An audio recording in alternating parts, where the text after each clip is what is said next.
Hey everybody, welcome to Thru Port Collective. Thanks for joining us tonight. We're a group, and we're also this channel here. And what we do is basically we talk about all things music. We like to talk about production and writing, and we like to talk about recording techniques. And we're kind of an all-purpose channel in regards to that. This live stream, we definitely talk about synthesizers. Kind of everything sort of hovers around that, but we take little tangents, and we like to just kind of pick each other's brains here as far as us on the show, and then people in the chat as well. So the goal of this show is kind of just to like up everybody's game. We love to just talk about all of it, whatever comes up, and so. If you have questions, obviously, please do share them and ask them. And if you have insights or experience you'd like to share, please share that too in the chat.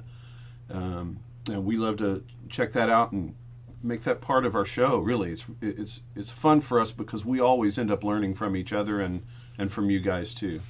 So I'm here with Marshal Arnold. And normally we would have Cryss Smith with us. He's been a bit under the weather.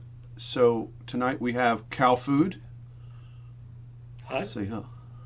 With us. And Cowfood is, I'm just actually meeting Cowfood for the first time myself. So we're just kind of getting caught up on everything Cowfood, I guess you would say. Yeah. So Cowfood, why don't you introduce yourself real quick and maybe give a little blurb about you and the cow food that you are.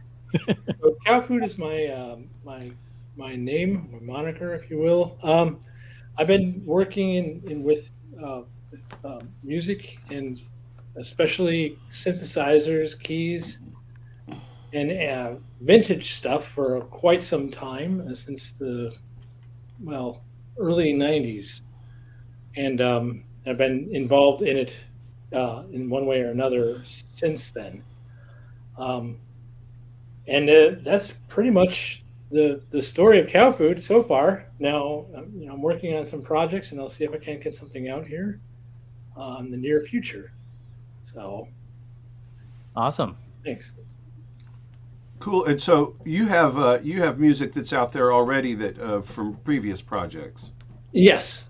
That's on SoundCloud. It's you can look it up under Cowfood on SoundCloud. Now there's some other Cowfoods out there, but the one you see a field of cows in the image, and that'll be the projects that I'm working on or have worked on in the past.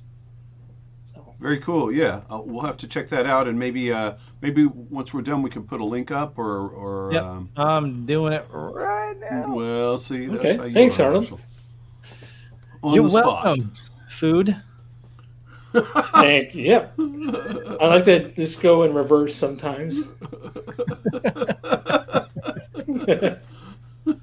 That's good to have you. Awesome. On short notice, appreciate you joining. I did just post a link to Cowfood's SoundCloud there. I think that showed up, right? Did that show up? Oh, Heathcliff, what's happening? Yeah, howdy to the chat room. We've got Culture of Ghosts. We've got Paul Artola. Who else? DS Rabbit's in here, so welcome to you guys. Synthetic said he's going to be joining a little later, so we get to see him in here. So thanks, guys, for joining us on the live. So we kind of had to change up our plans a little bit. We had originally planned to have Cy Alexander on, and obviously Cryss Smith as well, to talk about kind of the Oberheim OBX8, but last minute changes, so we kind of don't have a hard set topic. So if there's anything you guys want to chat about for the show, just throw them in the comments. In the meantime, I did kind of want to touch on a little bit of controversy that came out the other day in regards to Bitwig. So I'm not a Bitwig user. I've been a Pro Tools and Reason and Ableton user pretty much, and those are pretty much the DAWs I've had interactions with. So Bitwig's one I know about, but I've never used. But there was a little bit of controversy here recently that was also, I guess, just kind of resolved. But Cowfood, you actually are a Bitwig user. Yes. Kind of give a little bit of a backstory on this this issue that occurred and kind of what happened? Sure. So the issue with Bitwig, it's been resolved. Just that's the good news. And at least for the most part, it's been resolved. Now, what had happened was, first, I guess there has to be a little bit of backstory. If you buy Bitwig, I cannot speak. If you buy Bitwig, you end up having to do a yearly subscription at $169, I think, US. And with that, I mean, you are to be given all add-ons and any upgrades and features that are native to Bitwig. So, like an add-on, what would the equivalent be for? Would that be like kind of built-in instruments, like or effects? Built-in instruments, built-in effects. There's also the grid, which is kind of like Ableton live parts. Okay, like the clip launching stuff. Yeah, yes. And okay. There's a clip section and an arranger section, but this is the grid is like a module. I don't have a modular to show you. Usually I do, but it's a virtual modular system like VCV rack. So now, so if there's upgrades or add additional modules for the grid, or let's say they had a new reverb that they want to add on as part of the DAW itself, or effects, or actually full-on synthesizers, those are all part of the Bitwig environment. Now, most DAWs have this kind of situation, right? They allow you to have these things built into the DAW, and if they add, in the case of Bitwig with your upgrade plan, where you get upgrades to those or actually additional ones. So if they decide to add something new, in this case, in the case of the controversy with Bitwig, they added a spectral add-on. Now that's not the full name of it. I'll have to look it up, but I think I have it. Hold on. At least I did have it. I must have let me hit the back button a few times. I think there we go. That was called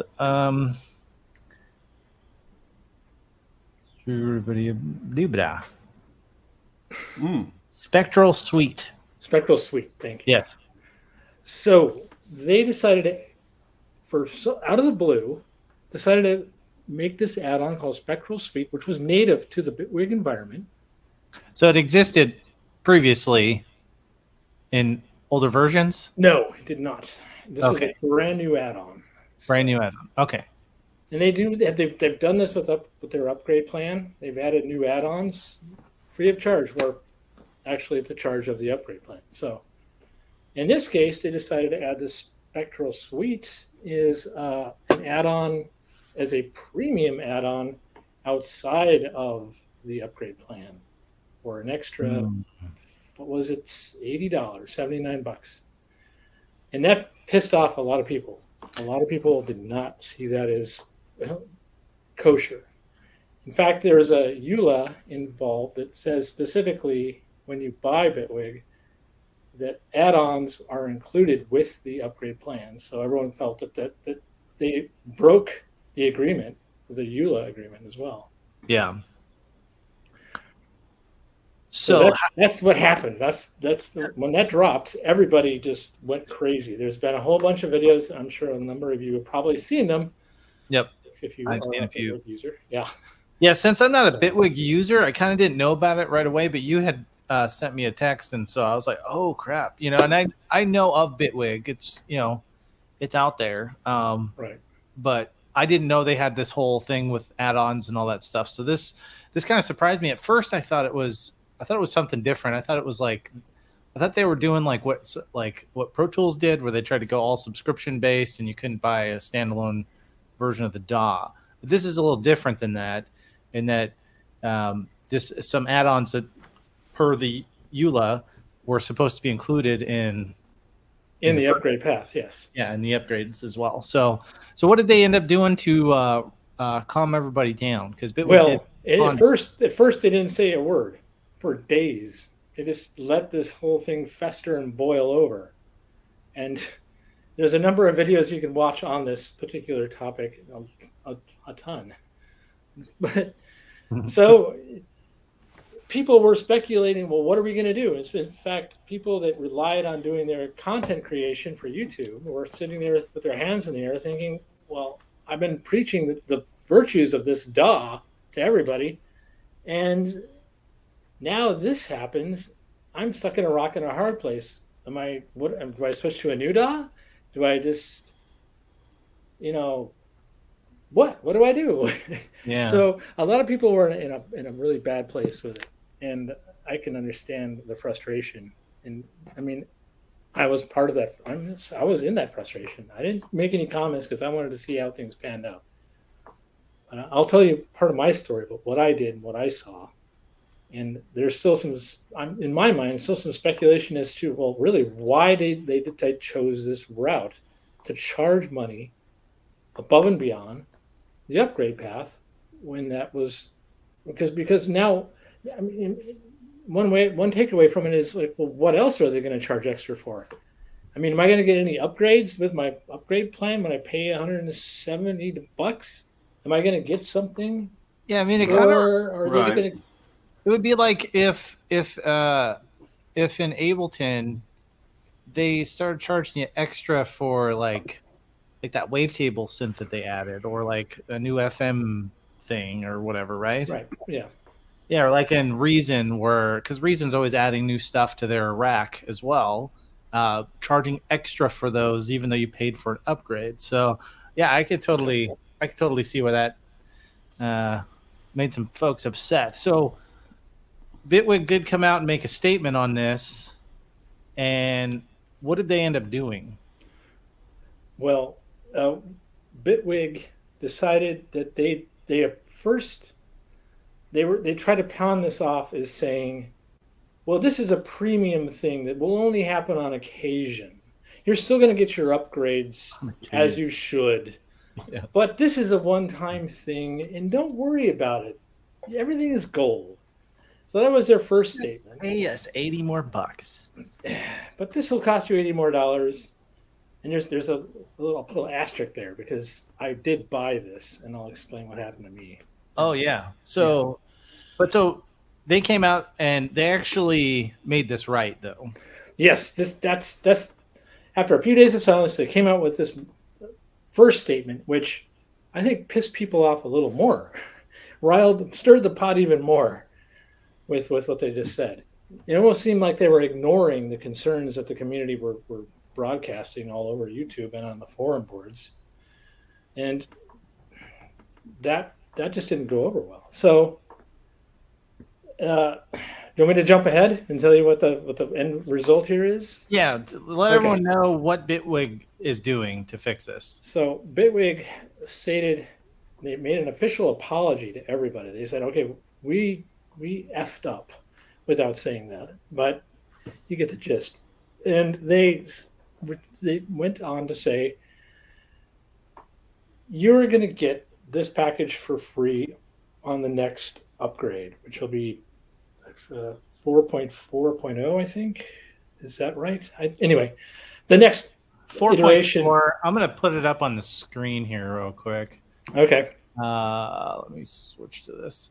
This was on Reddit. This looks like it was a letter that was sent out to Bitwig users. So 4.4 will include this Spectral Suite.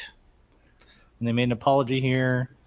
And the other thing they were doing is for people like you who purchased the suite extra, they're going to give you a refund, or I think they said something like they would add the value onto the next upgrade. Right. Something. Those are my two choices, being that I'm in the middle of it, or anyone else that's paid money into it. We'll have these two options.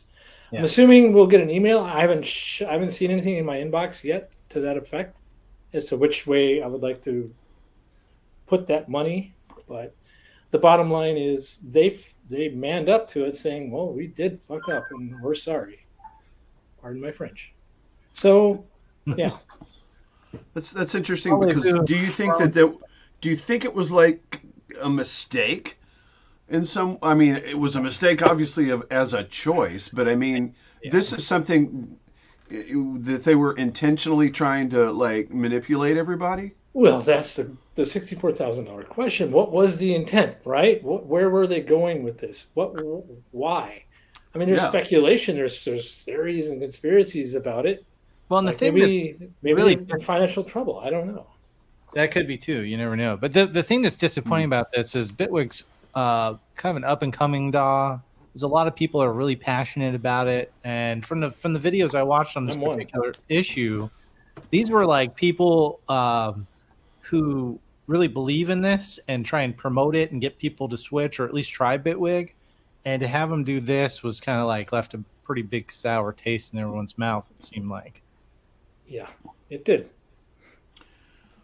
Mr. Food, what would you say is what are the cool features about Bitwig? Like what gets you all locked into it?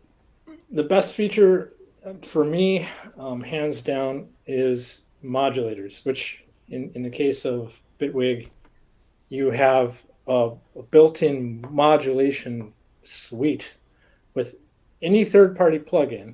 You get this little add-on that goes on the side of it that allows you to attach any kind of envelope, LFO, sequencer of sorts that modulates any parameter within that third-party plugin. So if there's let's say the third-party plugin you have doesn't have some modulators already allowable to be assigned, or only a few modulators that are only assignable to a couple of things, or that are just not assignable at all, you can rectify that with Bitwig's modulation section. So that means if you have like I don't know, Serum, although Serum's pretty good with its modulation, I think, but if there was some feature on there that you couldn't modulate, you could use these modulators to modulate those. And also you can use the specific types of modulators. So let's say you wanted sample and hold, but the third-party plugin didn't have that particular type of modulation, only maybe sine or triangle or whatever. Now you can assign a different type of modulator that you couldn't have previously have assigned in that case too. And so that's cool. And then what about like overall workflow for it compared to like say something more traditional like Logic or something? Well, you do have kind of the combination, and I would say it's more akin towards Ableton, because one of the creators of Ableton, as far as I know, actually jumped ship and works for Bitwig. So you kind of have just the essence of what Ableton Live is. So you have the clip arrangement view, and then you have the arrangement views. And I'm primarily an arrangement view guy. So for me, I'm not as big into the clips. From the arrangement viewpoint versus, say, Logic, I'm not too heavy on Logic. My background with arrangement was mostly Sonar from way back in the day. Yeah. So when it comes to comparing it from that perspective, there's just a heck of a lot more I can do. I just feel like there's just the quick keys and the ability to draw in envelopes or different values over time, and being able to see those in different tracks. And you can also merge MIDI and audio together. But these things are, I guess I'm kind of coming back into the whole thing. So for me, it's hard to say whether I would say this is a better system when it comes to arrangement versus Logic. But there's a lot of shortcuts. There's a lot of ease of use for just trimming when you cut clips in the arranger and throw the fades on at the two ends of the clip. That kind of thing is quick and easy to do. I would say in general, though, it's good. I wouldn't say it's great. There's some things I need to ramp up when it comes to the basics, especially in the MIDI piano roll. But honestly, I have yet to really utilize all the features, even in the basic sense, that need to be done. Well, that's cool. I'm at least glad they came out and made things right, because it did look like it was upsetting a lot of people. And I'll bring up that asterisk part with what happened with me. So I bought the package, the add-on, and I looked at my cart just before I purchased it, and I noticed that I could also add to my cart another year of upgrade at a discount. And I'm like, well, all right, so it still ends up costing me $30 more than I would pay for the add-on if I had that discount. But I didn't want to buy another upgrade because I already have a whole year ahead of me pretty much. So I opted not to and just went ahead and bought the add-on. And then I went back and looked at the price, thinking, well, if I'm in my account, I'm looking at the price of the next upgrade. There is no discount. The discount got removed. So now I have to pay full price for the next upgrade. Now I'm like, well, wait a minute. You offer it to me as I'm purchasing the add-on, but then you pull it away. So I was at a point where I'm like thinking they might be in a place of going south, but thankfully it looks like they've rectified that. I guess time will tell if they're in that kind of dire straits. Well, I think if they just told the community that they are having trouble, and it would be appreciative if they, and that makes me think. Right, yeah. Add up the price for the upgrade, that would be one solution. And I think a lot of people would be like, well, that's all right. We understand. We're all in hard times. Yeah. I don't know. That would make more sense. But to kind of try to slide it under the table like that, that's weird. Right. So there's still people wondering, what was the initial sleazy bastard? Why did they do it? Yeah. I bet it was some guy in a suit saying, we should probably charge extra for this and see what happens. Yeah. Yeah, don't do that again. Exactly. Please don't. Keep your community, or it's gonna hurt. Yeah, I mean, you're not an Ableton or a Pro Tools or Cubase, right, exactly. And even they shouldn't do that, Right. Like, nobody should be pulling tricks like that, but especially an up and coming company. That's why I kind of wondered if it was just some sort of weird oversight, or I don't know, how does that happen? But anyway. Well, and even Avid, they tried doing the subscription only model, and they had to bring back the perpetual license because people complained. So, and that's Avid. That's right. They're kind of that's right, professional industry standard, software. So absolutely. Even they've stepped in at a time or two. Yeah.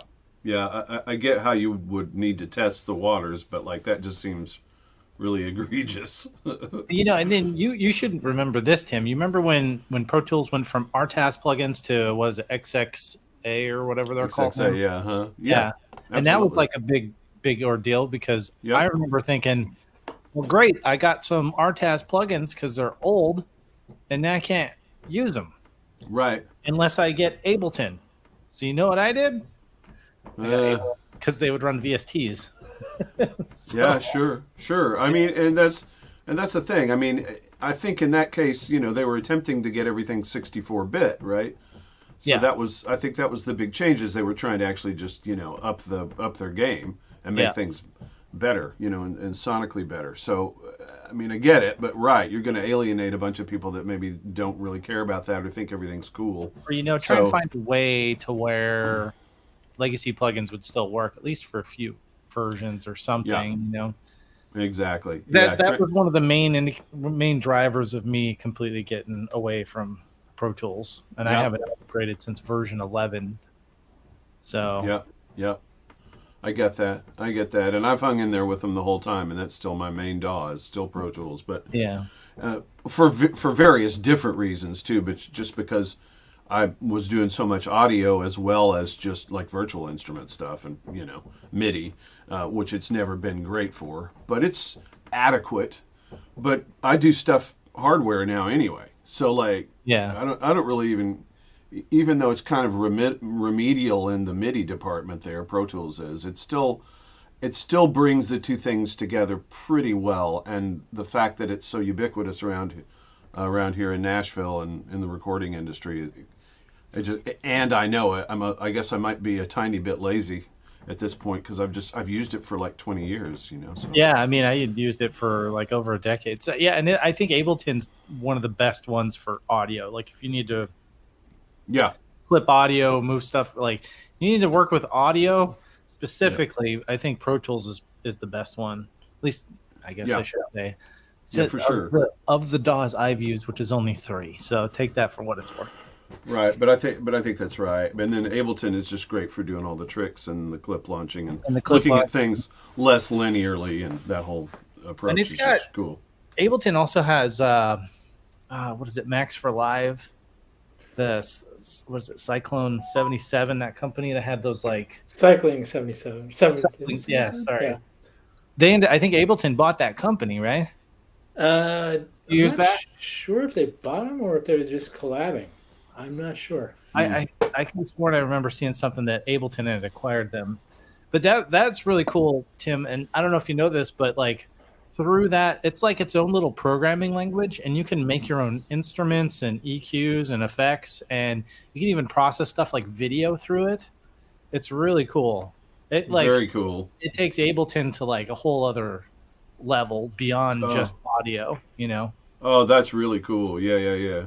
Well, And I'm guilty. Go ahead. Go ahead. Oh, well, yeah. So people can also collaborate with that code, so you can get, a shared community of all kinds of tools that you can add to Ableton through Live or Max for Live. Max for Live, yeah.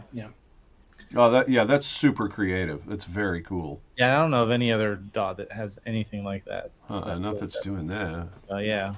Well, and like a year ago, roughly, I bought Ableton and Push, and it's sat here. It's just like I look at it and go, what am I doing? Why won't I? Like, I won't even. It's weird. I don't know why. It's not that I have an aversion to it.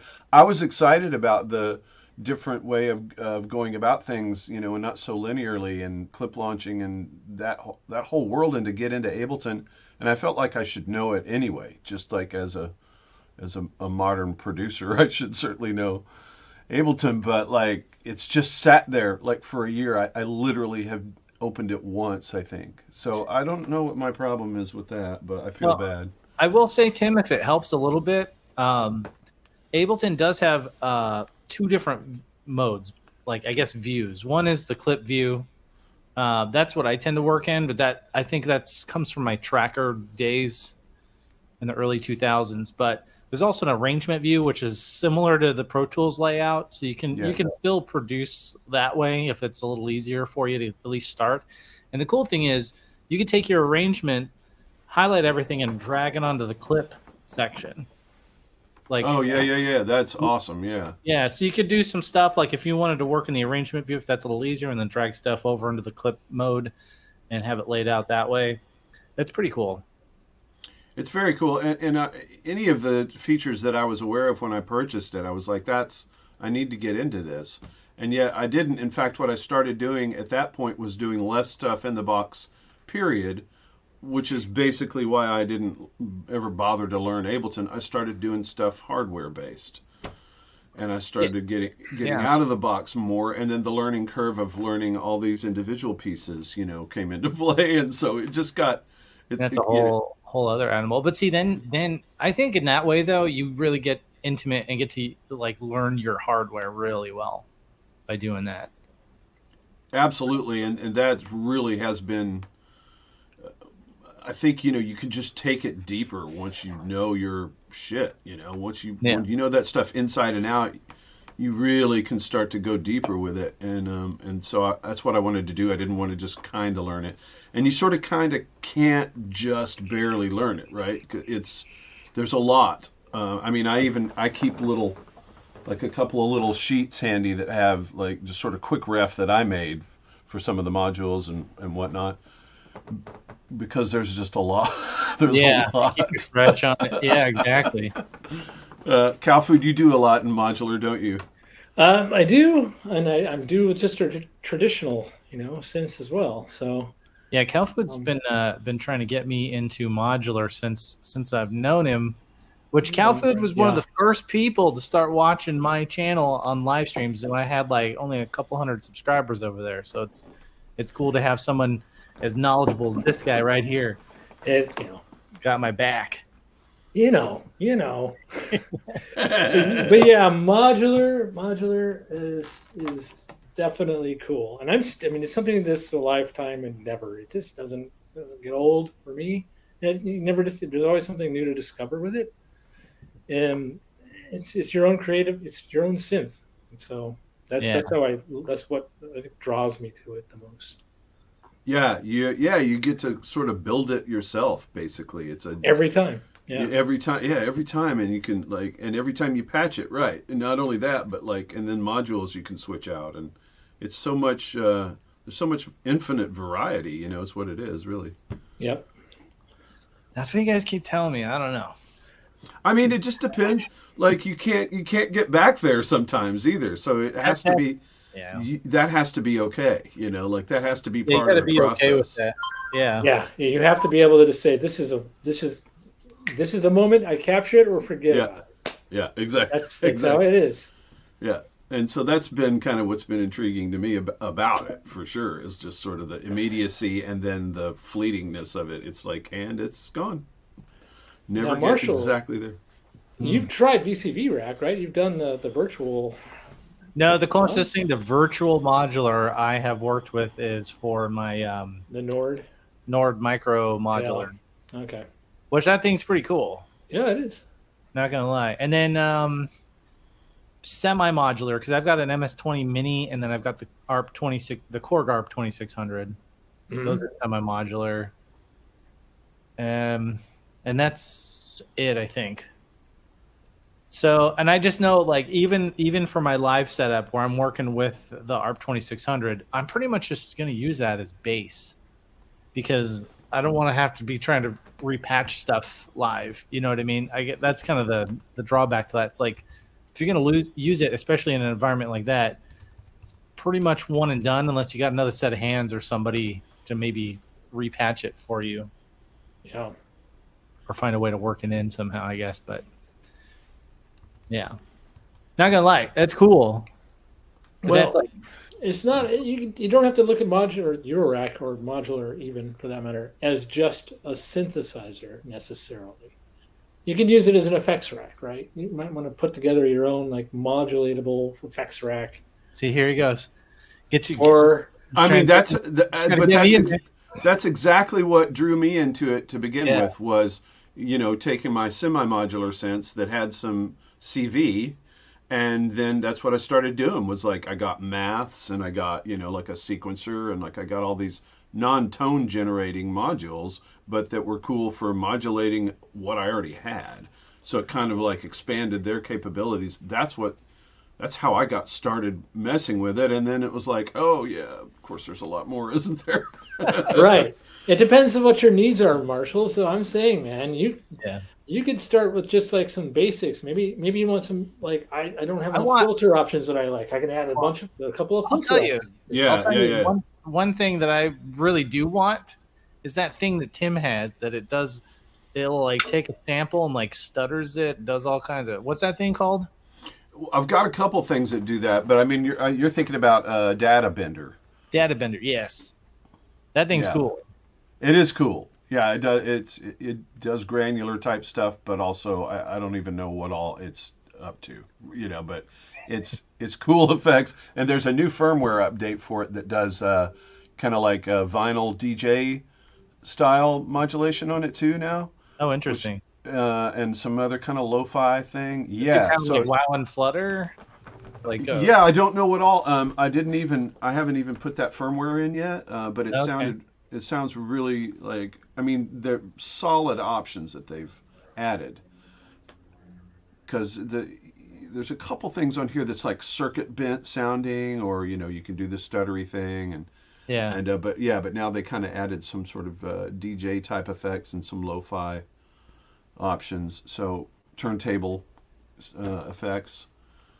So super useful, right? That's a real solid thing to.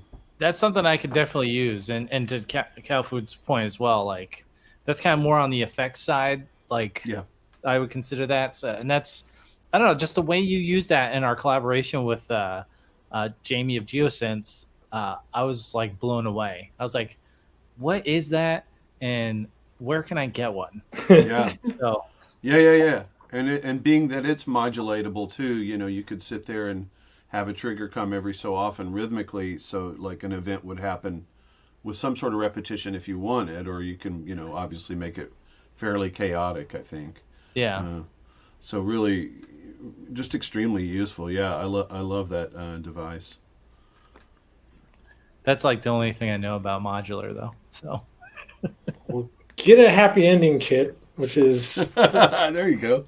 just get that. That's cheap. It's what, $120. It gives you the power and the rack, and then look at some modules you might want to put in there. all right. Well, I guess I'll have to ask Santa Claus really nicely, and maybe Christmas time I might have. Yeah, I think if you get the right stocking or whatever, like I did really good modules this can year. fit in there. Yeah. I haven't beat up any little kids or anything for a long time, like a couple weeks. That's So, Tim, surprising. you had something you wanted to talk about here on your screen. Do you want me to pull this up? You want to chat Absolutely. Yeah, absolutely. It's kind of good timing anyway, because it's a modulation box basically. It's called the LFE, or low frequency expander, and it's by York Tech. This is actually from GeoSynth's review, which I highly recommend you guys go and watch if you're intrigued by this device whatsoever. But what it does is via MIDI, it adds 2 LFOs and a third complex LFO, plus there's an envelope section at the top. So you can kind of see the little white lines and the different lanes there. Yeah, There's interesting. envelope. I think I saw this. Well, here's the cool thing about it. It was out for a while, and then the builders ran out of parts. And it's, they're just a super small company, I think. So they ran out of parts, of course, like everybody has been lately. But just as of today, they announced that they're going to build a few more of these modules. So the one I'm getting is actually customized to the OB6. And because, it only has one LFO. Now this would add 3 LFOs to it. And they're all, especially the complex one, you can really get into some pretty cool processing with it. And it's all done via MIDI. And also the cool thing about it is you save it with the patch. So it recalls your settings for that particular patch on it, and also on the OB6. So I think he was using this with the Prophet, right? Prophet 5 or 10. Yeah, he did Jamie did a demo with it with a Prophet 10. He sure did. Yeah, and in fact, it is this video that he's using the Prophet 10. Right. So they have another version for the OB6. It's just the firmware is more optimized for the OB6. Okay. Yeah, or whichever. I mean, it has a list of synths in there, right? So you can choose. Okay, so you buy the one. It's not like they have a whole different product. It's the same thing. Right. Okay. That's right. It's just a firmware difference. They brought out another one. And so they've gotten enough parts to push out about 30 more units. So I immediately, because I wanted one from before, but I was too slow. I didn't jump on it. And then the window closed, but now it's back for a while, and they do have, well, the original run of them had some CV as well, which is cool. I don't know that this new run will have that or not. I was talking to him today, the guy that runs the company, and he wasn't quite certain if they were going to be able to do that yet or not. But I put myself down for, please let me have that option if it's available, because I've got CV running all over the place by now. But really cool. So yeah, I mean, adding all those functionalities to the OB6 or whatever, a number of synths, you could get on there and figure out. I know they say somewhere, I'm sure on their website, what exactly ones there are. But I just had mine done for the OB6 because I love that synth so much. The OB6 is like a go-to thing for me. It's a beautiful synth, and I always find myself reaching over there to use it. And so I thought, well, what better box to just add capability than that. So I think I'm going to end up with it's going to be about $800. So it's not cheap. Right. But it does expand the capabilities pretty heavy. So yeah, I just wanted to share that. Cowfood, Mm-hmm. Mr. The Cowfood. You Well, sir, you have an OB6, don't you? Yeah, I have a OB6 and a Prophet 5. Oh yeah. And So a Rev 2. Those are my DSIs. Is this something that would interest you? Or are you like? Uh, Do you now, have you heard about this, or is this? Oh yeah. I've heard about it when it was first announced on. Okay. Well, it's old call it school. Gear Sluts, but Gear Space. See what I mean? Oh, Gear Space. Yeah. The guy was prolifically on there and talking about this new project he was working on. So I've been kind of following it. But for me, I think, well, that's a lot of retail space that I've already pretty much destroyed in here. Now. So there's that. But I mean, if it had CV Gate, then I could see, well, that actually makes sense because now I can integrate it with my modular that I'll be using. It's just more LFOs, more envelopes. Who doesn't need more of those? We all do, because that's what the whole thing is about. But there is a solution if you don't want to spend that kind of money. You can use your DA or your phone. There's an app for that. So you can plug in your USB cable in the back of the OB6 and have a few LFOs to do primarily the same kind of thing via MIDI. So that's probably the direction I'll head. Yeah. But I mean, if for the tactility side of it, if tactility is your thing, I don't think you can go wrong at all with that. Yeah, it seems pretty cool for that reason, and I don't know, like even with the phone option, can you actually like recall patches stored with, does it like pair things up in that way or? Yeah, no, I'm more than sure you would probably have to save an instance of whatever you had on the phone app, or your DAW. So yeah. It wouldn't save it into the OB6. How does it actually save into the OB6 as part of the patch, or is it part of a patch of the LFE itself? I think it's part of the patch of the LFE, as I understand it. It recalls, it learns the OB6 info, and then because it's also doing that modulation and whatnot via MIDI, so it's got to be what? So what would that be, like through CC somehow? Yeah, VLCCs. RPN or something. So you would right. It would have to be one of those things. So pretty slick, pretty cool. I'm even thinking about maybe like trying to find a way to. I might open up the OB6 and drill a little mount into it somehow, so the thing could sit right next to it. I don't know. I was thinking about that anyway. And it was mentioned here, Tim. This might tickle your fancy here a little bit too. That they might have added a mode for the OBX8 as well. So yeah, no, I saw that. Who said that? The S Rabbit done said that. The S Rabbit.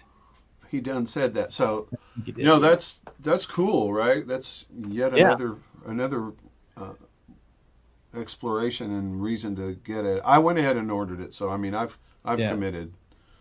I've committed to doing it only because I really thought it was cool before, and then now that I know that there's just going to be a few of them. Made again. And it's more than just the knobs that it's able to control. It'll do the knobs or the buttons too. So nice. if you want to modulate one of the buttons, like let's say on the Prophet, you can switch between I wonder if you could make it do square. You can switch between the different wave shapes. That's fantastic. What if you wanted to? Could you make it do like? Will it send patch bank changes and like do like a round robin through a patch bank? That'd be kind of cool. Huh? No, I don't know. That'd be real cool. I don't know. Tim, I task you with testing that out, please. Okay. I love it. I love it. I will. No, that'd be cool. I think it really would. That would be real interesting, and I don't see why it couldn't. Yeah, if it can do buttons, then assuming it can send. Yes, it can. It can. Those are CCable. At least on the Prophet 5. I'm pretty sure the Prophet 6, Prophet or OB6, Rev 2 are all in the same boat. Yeah, I would think so. Yeah, nice. Yeah. Oh, very cool. So yeah, I just wanted to share that. Cowfood. Yes. See, you have a little rack of synths back behind you there. Yes. Can you tell me about that poly? Is that the poly, the monopoly Behringer one? This is the Behringer mono poly. Yes. Monopoly. Is that a beautiful thing or? It's, you know what? I don't consider Behringer products beautiful. It's just me, I guess. I consider them useful tools. But as far as the beauty aspect, I was like, what? It's what like kind the of Harbor wood is Freight. that? Yeah, it's the Harbor Freight of synthesizers. Maybe a step up. So, but no, the knobs are functioning. It's a solid piece. It's no joke. I mean, it's solid wood. This thing is not the clacky keys. They're not clacky, in my opinion. There's At least they're full size keys. Yeah, they're full size. This thing is gonna last. But how does it sound? It sounds like a clean monopoly, if there's such a thing. I mean, like a brand new off the shelf. If you could go back in time, monopoly.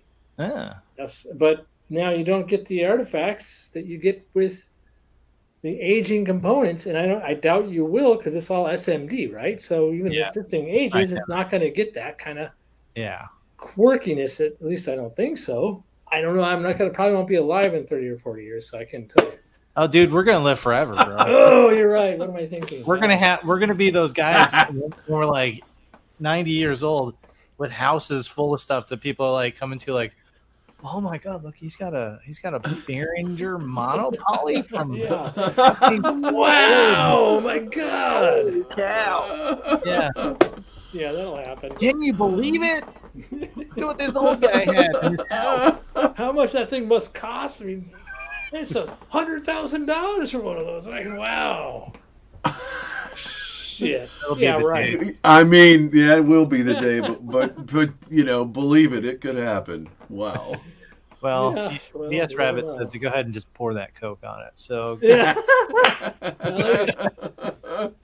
it gives it a unique character for sure. Yeah, gives it that sticky, gooey analog sound. Clean all the grime off your monopoly from Behringer. That dark, I won't power up at all sound. Right. Well, what else you got behind you? Why don't you take while we got you here to show us what you're. Let's do some window shopping with your. Yeah, man, come on, talk about it. So this is, and I have yet to hook it up because I'm still in the process. But I got a Volt UA, or this is my audio interface. Oh, nice.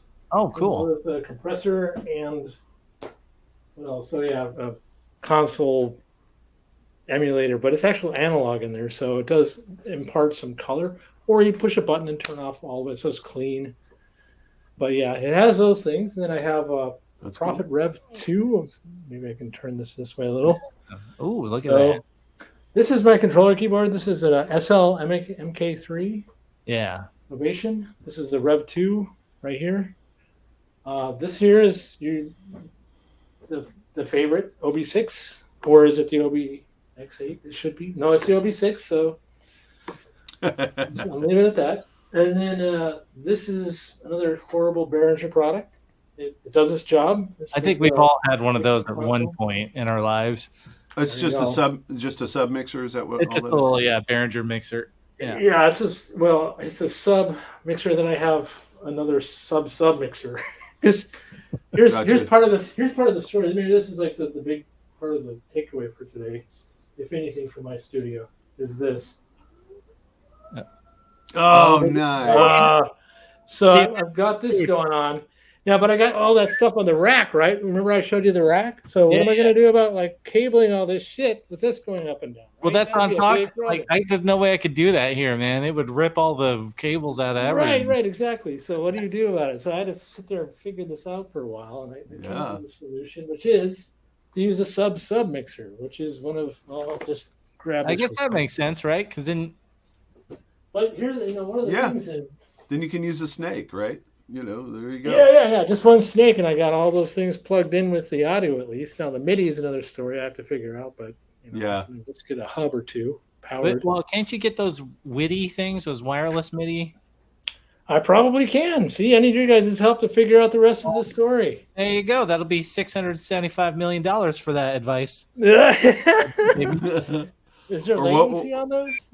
I don't know. Like I would think, but I don't know. I've seen some people test them out, and they seem to be okay. But I don't know. Maybe you should get one and try and let us I know. mean, there's latency in MIDI when it's hardwired, right? So I mean, Well, Yeah, true. it's not as bad as like USB MIDI though. If you're doing through the DIN cables, like it's way better. Right. than a USB. One of the things I hated, Tim, when I was working in Pro Tools and I was trying to sync everything up using USB MIDI. Oh my god, it was awful. So I tried using MIDI hubs. I tried doing like all kinds of stuff, and it's still something I struggle with a little bit, but I feel like Ableton manages the whole MIDI thing way better than Pro Tools did. I would say probably without a doubt that's true. It would have to be. It's not great, although it's adequate. Yeah. But So- it's not great. What else you got cooking over there, Cowfood? So we talked about your Behringer monopoly. Right. See, so then the rest of it is the Prophet 5 desktops. I got the DSi all on desktop. Now he's just showing off. He's Yeah, I mean, why not? I mean, that's the whole thing. What's if it's just, So where's the Prophet 5? Is it behind your controller there? it is. You want me to go grab it? Oh yeah, grab it, man. Give me a second here. Don't hurt yourself. Dun, dun, dun, dun, dun, dun, Well, dun. maybe I will. The I Prophet don't have health 5. insurance for you. Sorry. Nice. So yeah, That's one of the Rev 4 Prophet 5s. Yes. it is. It's the Rev 4, and it sounds amazing. I love it. It's got the analog sound that I've been wanting forever. I think my first real love for analog came from the OBXA. I actually had one. I picked it up for was it $350 or $375 from this place called Black Market Music in Minneapolis, and it was just like used music store in the '90s. And they just had it sit in the back with cobwebs on it. And I'm like, you know what? This looks like it's got some beef to it. I'm gonna grab it and try it out. Yeah. Took it home. And That was in the like, 90s. God. You walked right by like what they have in the 90s, Planet Fat. Oh yeah. All that. Oh yeah, That's yeah. later. Right, That's the analog later. that everyone was wanting to throw away in the trash for an M1. That was the 80s. Yes, 1988 to be exact. I remember seeing an ad for that M1, and it's like, you don't need anything else, just this, The M1. Oh, that thing. That's all you need. So what else you got there, Cowfood? I see a Polybrute, I always call it the Polybrute, but Poly D. Poly D. That's right next to the Jersey Shore. monopoly, which Beat up is that beat. Okay. okay. So this is the Poly D, right? That's This the one is- that I hate the most out of everything I think Behringer's ever made. Is that okay? Why? Well, no, that's fine. But why? We can fight. I mean, we Yeah, can please, fight. let's fight. Let's do it. Oh, why awesome. is it the one you hate? Pay Ready. cruise. Sunday, Fight. Marshal Cowfood. No, so what do you think of that? Like, I don't think I knew that you had one of those. So what's your Blasphemy. because I remember it had that like weird chorus thing on there or something that sounded like crap. Yeah, it's got the crappy chorus. I mean, if you hit the chorus, there's two choruses. This is an emulation of the chorus or the Roland Juno 106, right? Yeah, on a Chorus. Moog. Like, it's so weird. So yeah, they put that on there, and they also put a distortion circuit on it. So Ugh. Is it the same Why? one? Is it the same distortion they put in the TD3, you think? yeah, that's debatable. It's close. It's close. It's like, It actually, it's what it is. I don't really care. I don't use when it comes to onboard effects. I don't fucking want them. I don't. Yeah, I don't them on want my them either. Rev Yeah, 2. no, I don't want them I on my agree. premium synths either. yeah, Right. that's why I'm happy with the sequential and the Oberheim, because like they didn't stuff it full of a bunch of digital onboard effects that I'm not going to use anyway. Right, So, right. appreciate The it. Prophet 5 is beautiful, no effects, good. That's the way it should be. The Right. Prophet Rev 2, the OB6, the Prophet 6. Why the fuck did you do it? There's no Yeah. reason. It just takes up space where you could have made something nice, like maybe another filter or another LFO. Well, come on, think Or just, about you know, it. focus your R&D on the synth part. Yeah, because I mean, who are the people that are buying these synths? Are they like first-time synth buyers? No, No, these are people that have a lot of money and are really dedicated to the craft. Don't fucking throw these things on there. It's why. I'm sorry. That's one of my big gripes with sequential and DSi in general. I'll They tell- never should have done that. Yeah, and I'll tell you, like with Moog though, with the matriarch, that analog delay that's on it, that is Yeah. nice. Well, that's a That stereo delay. that is nice. Like that, I don't have any problem with. It sounds so good. Well, it's analog, so that Yeah. makes sense. Two, it's stereo. Yeah. You don't get that often, and it works with the stereo filter, which is also analog in the matriarch. So yeah, that all works together and is patchable. That makes sense. Right, exactly. Yep. Yep. So, Cowfood, Yeah. DeepMind 12, I see that there. Oh yeah, DeepMind 12. That's another Behringer product that needs Coke added to it. So I don't know. I don't know if I'll be keeping that one. That one is kind of. Well, questionable. you and I have had those since they came out. Like, I know. Why did I do it again? so you're kind of done with that one now, you think? Yeah. You Well, swap it out I mean, I keep thinking of it in the terms of it. It is the Juno 106 clone with additional shit, right? Mhm. Going back to what we were just talking about, it's mainly the reason it's got its sound is because of its matrix and its shit ton of effects that you'll never fucking use. So how did is the screen on yours still okay? Because I heard some people had some issues with screens going bad on them. I haven't turned it on yet, so it's not plugged in. Hasn't been on Don't for a go- while. I don't want to see. It's just decorate. I don't know. I might go with the Tel Uno. Just go with the plug-in for that. Yeah, there you go. I really don't know that I'll keep it because I mean Well, then- my analog world is filled, and this Well, one you got some more space up there Automation. too. So I mean, you got Right. some work. You got some work to do. Get a couple Waldorfs, maybe. I don't know. Well, no, I got stuff I can put on there. I've got the Electron Digitac, the Digitone. Oh, there you those might go up there. Haven't got around to it. That's I got to true. figure out because I don't want to be like some of the stuff I like to be sitting and being able to program. Right here is the peak. It's kind of hard to see. It's all black. Yeah, the So peaks. that's the Elevation peak. That works great with, of course, this controller keyboard here. But You're not going to pour Coke on that one, right? no. Okay, I don't think it needs that one it. is Yeah. good. that one's good. It's Back- a good, back to the- good hybrid. Back to the Deep Mind just for a second. When Sure. that came, you guys both have one. Is that what I heard? Mine's been Yes. stored in a closet for like 4 years or 3 years. Right. I don't know, for a while. I have a buddy who's a fantastic keyboard player, and he got one when they first came out, and I was at his studio, and he was showing it to me. What was the like factor or the wow factor about it that got you guys interested? So for me, it was touted like it's going to be kind of Juno 106-esque, but it's going to have way more features like modulation possibilities and some other things. So I got mine, and it was broken. The first one I got, it was broken. It did not turn. Well, it turned on, but it had like a weird error, and so I had to like. It said add Coke. Do you know how? Yeah. I mean, I have bought like hundreds of cents probably through the last since I started doing this in the mid 2000s. I've never had one show up broken. That's the first time out of everything I've ever bought. So I was not super happy about that. But they did fix. Behringer didn't fix it. They Sweetwater did. Sweetwater took care of it. Sent me another one like right away. They handled it really well. So that was all good. But I remember being like, man, what the heck is going on? This guy's make this thing and it's crap. But yeah. And now it's been in the closet. It's in the closet next to the Venom. Well, I know you're a fan of that. I mean, even Richard Devine was shedding tears about how great it was, right? If you remember the advertisements on YouTube. Oh wow, yeah, I don't, yeah, that's interesting. But and plus at the time, it's like who's making a 12 voice analog Polysynth, yeah, polysynth? like $1,000. That's true. Like, It was $1,000, right? It was Yeah. a really good deal. Like So for- at the time it was the Yeah. deal. So it was all of that. Okay. Yeah, I just wondered, because he was way off into it, and then I don't think he's used it very much anymore, and he just bought an OBX8. So I think.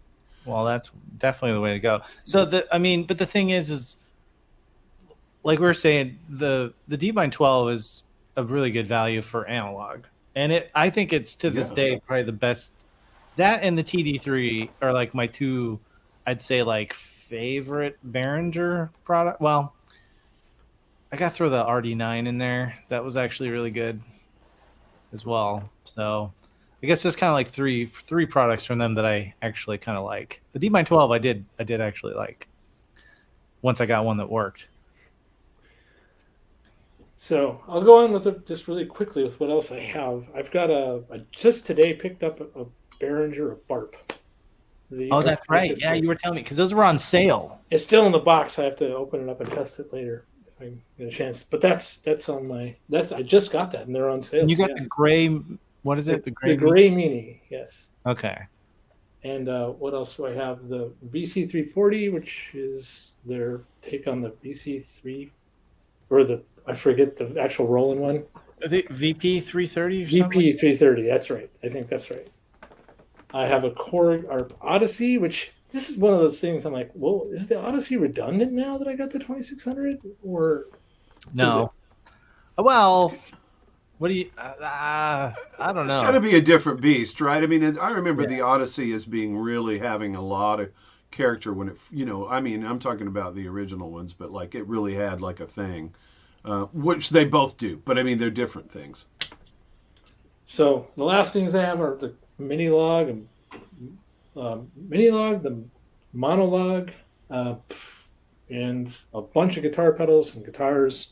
I'm still in the process of setting the studio up, so yeah, that's cool though. So you, I think I have a monolog. I never got a mini log though, so. That's a 4-voice analog synth. That's not the XL, right? It's the first one. No, that's the OG, the original 4-voice. Yeah, and I think those are pretty cool. That was kind of in the same hype train with the DeepMind 12. I think that came up before the DeepMind 12, if I recall. I think so. Yeah, I don't. And remember. everyone was just going nuts over the mini log, and so I was kind of in that like, oh wow. It's the new reemergence of analog. But didn't it kind of have like? I got to get on this. Didn't it have like kind of shallow keys or in the key bed? Isn't the key bed kind of shit on that one? Yeah, it's not the greatest. Yeah. It's functional. It works, but there's worse. There's worse. That's how we started getting all the oscilloscopes and all the screens though, is because of that thing. Yeah. Now everyone's got to put oscilloscopes on their screens. It's like that's right. Why not? That's a waste, man. That's almost. I mean, it's a little more useful than a fake warm-up sequence, but it helps you learn synthesis. They say. Yeah. I say use your ears. Wiggly. Yeah. Does it sound good? And that's right. You did it right. Yeah, right. So, but the XL was one that I like. I thought like if I was going to get one, I probably would have got that one. It was black, first of all. And that had an extra digital oscillator. Didn't it have like FM? Oh yeah, it had the digital oscillator that was on the Prologue. Yeah, it's basically half a Prologue. In fact, I would say get 2 of those and polyjane them, and then you got yourself a Prologue. But then again, just get a Prologue. Yeah, just get a Prologue. But yeah, hard to say.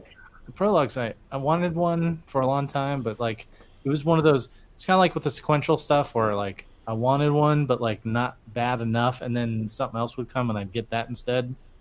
Mm-hmm. And here I am years later, and I still don't have a Prologue. Why don't you go buy me one, Cowfood? Okay, I'll go out and do that. Right here. Here, let me get on the Sweetwater and send it. Send 2 more. Thank you. You're welcome, Arnold. Anytime.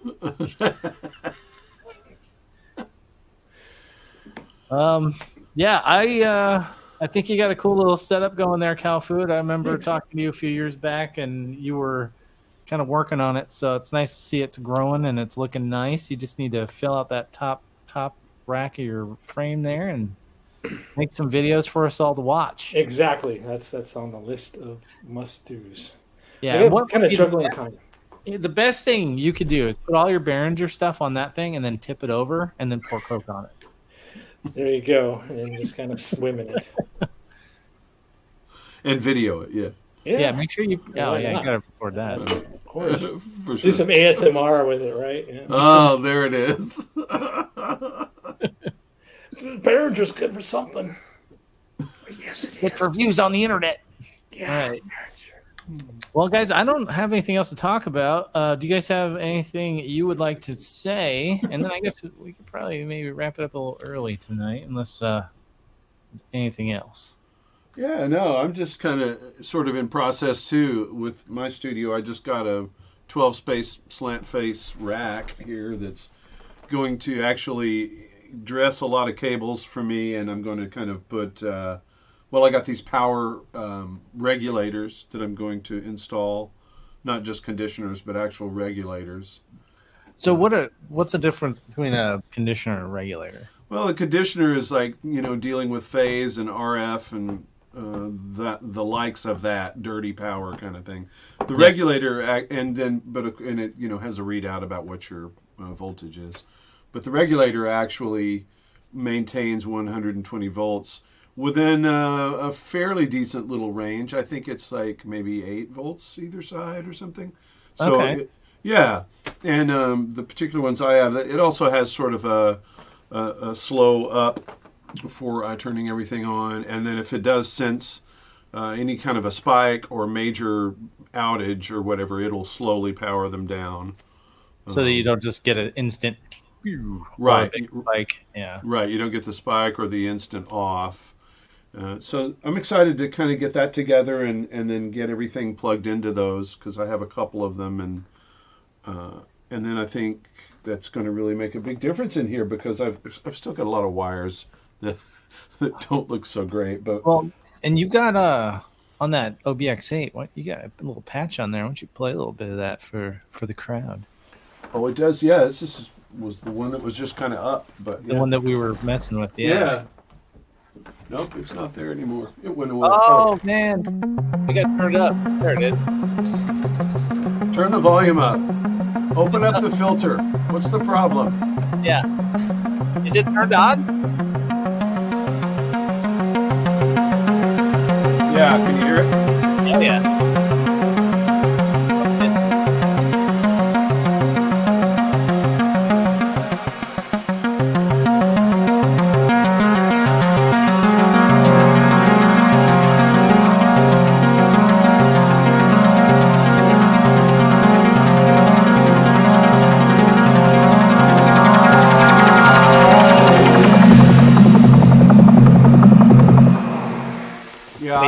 I obviously have some reverb going on it, but yeah, that sounds really good. Sick.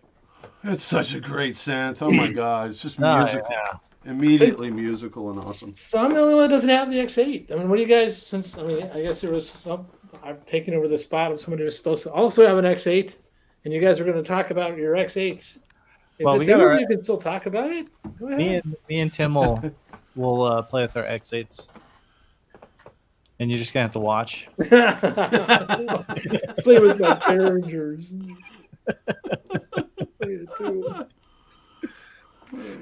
Yeah, that's good stuff. Mr. Cowfood, what do you got going on? In regards to what? And life, synths, music. Life, synths, music. Well, I mean, are you gonna go on a field trip? You're gonna go? No, I'm stuck here at home. No. I'm taking care of my mother. She's getting on in age, so I'm helping out around the house, and I have to kind of stay here. But where I can, I'm setting up what I was setting or had set up back in Raleigh, and now I'm hopefully start getting more and more time, if I can, trying to set aside some time to just work in the studio. Nice. That's my goal going forward. Well, everyone, you can follow Mr. Cowfood on SoundCloud. I did post a link to that in the chat. I could probably do it again real quick just to make sure if anyone wants to check out some of Mr. Cowfood's work. Absolutely. And you say you're in North Carolina? Where are you at? I'm now currently in Dallas. Oh, wow. That's where I'm from. Oh, yeah? Nice. Mr. Cowfood was, you weren't too far from the Moog. No, I wasn't. There's the Moog headquarters in Durham, and then there's the Ashley. Where is that? Asheville, yeah. Asheville, North Carolina, where they're actually doing the manufacturing. So, and their last Moog Fest before this whole pandemic and other weirdness. Yeah, because they stopped doing those, right? Where I went. I think they might have done one more. I'm not sure. I I think haven't been following it. yeah, they renamed it and started it back up, I think. Oh yeah, I believe that's right. Yeah. but yeah, I was right there where MoveFest was at, Nice. so that was convenient. Yeah. Yeah, I wish I would have known you that they were still doing that when I was out here, because I would have gone with you to Moogfest. 'Cause I'm not Definitely. that. I mean, it's a little bit of a drive from here, but I think I can do it in like 7 hours, maybe something like that. Yeah, it wouldn't be too far from. Yeah. I guess, Florida. Just Yeah. take a long weekend and drive on up. Say hi to Moog. So We'll just get a phone. yeah. Well, Cool. like I guess I don't have much what are you else up to to? do. I just released that track, Mente Mechanica, on all the platforms. So if you got Apple Music or Spotify, or you want to go to Beatport, wherever, you can pick that up. That thing came out really good, I think, and super digging that one. But in the meantime, I've just continued to be working on my live setup. Hopefully, I'm getting closer to being able to start recording some stuff for that. So maybe I'll do a video kind of talking about the workflow in there as well, because it's pretty insane. Cool. All right. Well, I want to say thank you to everyone in the chat room. Thank you so much for joining us here. I think we'll be back next week. Cryss hopefully will be feeling better and be on with us. And we're still trying to get Cy Alexander on the show, so hopefully he'll be able to join soon enough. He is I think he's in the UK, so timing wise, like, he'd be up super late and everything. So, but it will be cool once we get him on. So, and with that, I guess we'll let you guys go. Have a great rest of your day, rest of your week, and we'll see you next week. And thanks for having me Appreciate it. And Yeah, yeah. It was a real pleasure to meet you, man, and get to talk a little bit. You're obviously a very knowledgeable dude, so it'd be fun to have you on again sometime if you would be into it. I would. And thank you again. Absolutely. Thank you. All right. So long, then. So long. Everybody wave. Wave.